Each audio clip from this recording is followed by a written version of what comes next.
Olá, terceiro, tudo bem? Hoje nós começaremos gramática e olha, eu acho que esse vídeo aqui vai ser meio longuinho, porque tem bastante coisa para a gente falar. Então, nós vamos falar de pontuação. Ele começa com o uso da vírgula, tá? Então, assim, eu vou ler, gente, vou dar umas explicações, mas isso aqui vocês têm que ler mesmo, tá? E pegar um pouco aí da historinha na hora que vocês forem fazer os exercícios, tá? Não tem como decorar, tá bom? Então, ó, não se usa vírgula entre substantivo e seus acompanhantes, quer dizer, adjunta de nominal e complemento nominal. Olha a análise sintática, tá? Então, a venda de bebidas alcoólicas a menores de 18 anos é proibida por lei. A venda de projetos de lei por parlamentares corruptos afronta o princípio da representatividade política. Também não usamos vírgula entre sujeito e verbo, tá? E entre verbo e objeto. Gente, entre sujeito e verbo é aquele erro gravíssimo que eu sempre pego no pé de vocês, tá? Então, a corrupção de agentes públicos decorre de um sistema público ou de um sistema político desgastado, né? De um sistema político desgastado decorre a corrupção de agentes públicos. Agora, vamos lá. Uso da vírgula no período simples, tá? Em enumerações, expressões intercaladas, tipo isto é, ou seja, para a sinalização da elipse do verbo, quer dizer, quando o verbo está escondido, né, está subentendido. Então, ó, os escândalos de corrupção põem em segundo plano problemas de educação, saúde, segurança, é a lista, né, gente, é a enumeração. Tá? Então, aqui a gente tem um exemplo de ou seja intercalado, né, portanto, conjunção intercalada, né?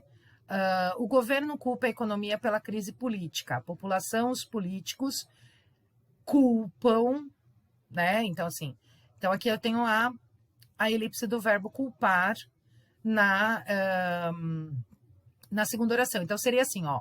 O governo culpa a economia pela crise política. A população culpa os políticos pela crise política, né? Ou culpa os políticos. Então, aqui no lugar dessa vírgula deveria vir um verbo. Então, como ele está elíptico, vem a vírgula, tá?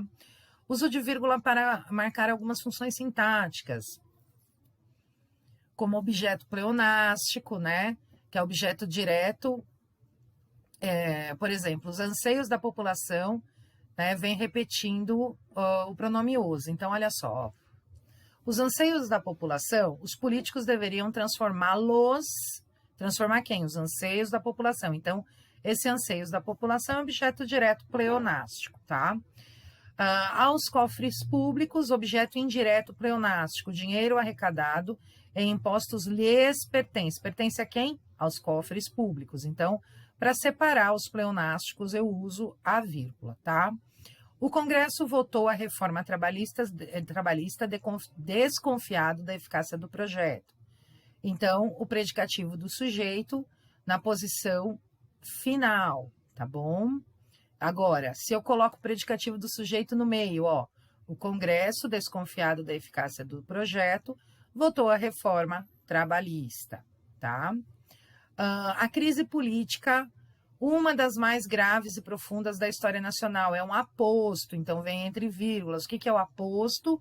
Ele vai explicar alguma coisa sobre um termo anterior. Então, aqui ele está explicando o quê? A crise política, tá? Agora, aqui ele já está no começo, né? Então, ele não deixa de ser aposto, mas ele está no começo.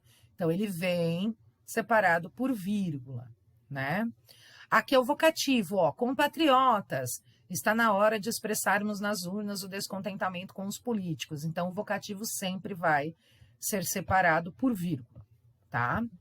Então, assim, se eu quiser isolar o adjunto adverbial da frase, eu vou usar a vírgula, tá? Então, ó, com o estatuto da delação premiada, vírgula, descortinou-se a maior rigidez. Aí aqui ele está no final e aqui ele está no meio.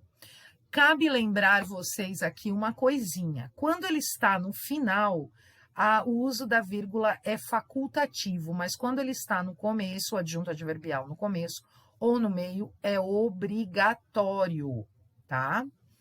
Bom, uso da vírgula no período composto agora. Óbvio, nas subordinadas apositivas, porque se o aposto sempre vem com vírgula, praticamente, né, 90% dos casos, a oração apositiva também virá entre vírgulas, tá?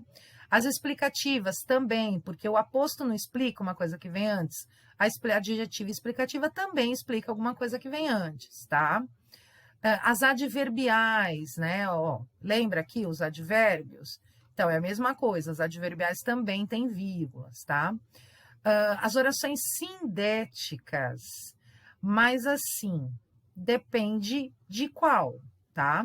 Então, ó, voltou atrás em sua decisão, pois recebeu sua inconsistência, e percebeu sua inconsistência e pressa. Então, essa daqui é uma explicativa, então eu vou isolar a conjunção, a oração sindética da explicativa, tá?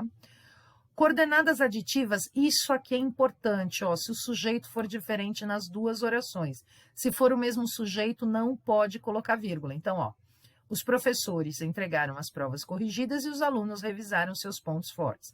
O sujeito daqui da primeira oração é os professores, da oração sindética, e da assindética, né? E da sindética, os estudantes. Então, são dois sujeitos diferentes. Eu tenho a conjunção e, a vírgula tem que vir aqui. Tá? E nas subordinadas reduzidas, a gente usa as mesmas regras das subordinadas desenvolvidas, tá? Então, terminada a reunião de países membros da G20, ficou explícito, então quando terminou, então é uma adverbial temporal, tem que ter a vírgula, tá? Bom, aqui tem outros sinais de pontuação, a gente vai aqui, né, o ponto e vírgula, tá? Desculpa, gente. Vai de novo. Gente, desculpa. Olha, em períodos longos, com uma vírgula, oração com alguma simetria entre si. Então, ó, por fora, bela viola, por dentro, pão bolorento. Ai, gente, o vizinho tá fazendo escândalo, desculpa. Os dois pontos, né? Quando eu vou explicar ou desenvolver melhor uma palavra ou uma ideia anterior, tá? O travessão, ele tem mais ou menos a mesma função da vírgula, tá? Então, ó, marcar uma mudança de interlocutor, desempenhar função semelhante à vírgula, né? Em caso de pane no elevador, e apenas nesse caso, deve-se pressionar o botão de emergência. Então, aqui no lugar do travessão, eu poderia muito bem colocar uma vírgula que estaria completamente correta, tá? As aspas são citações, né? Eu vou colocar em citações, em neologismo, em gíria, em estrangeirismo, tá? Quando eu quero colocar alguma palavra no sentido metafórico. Só que, galera, isso não pode usar em dissertação, tá? Não pode, tá bom?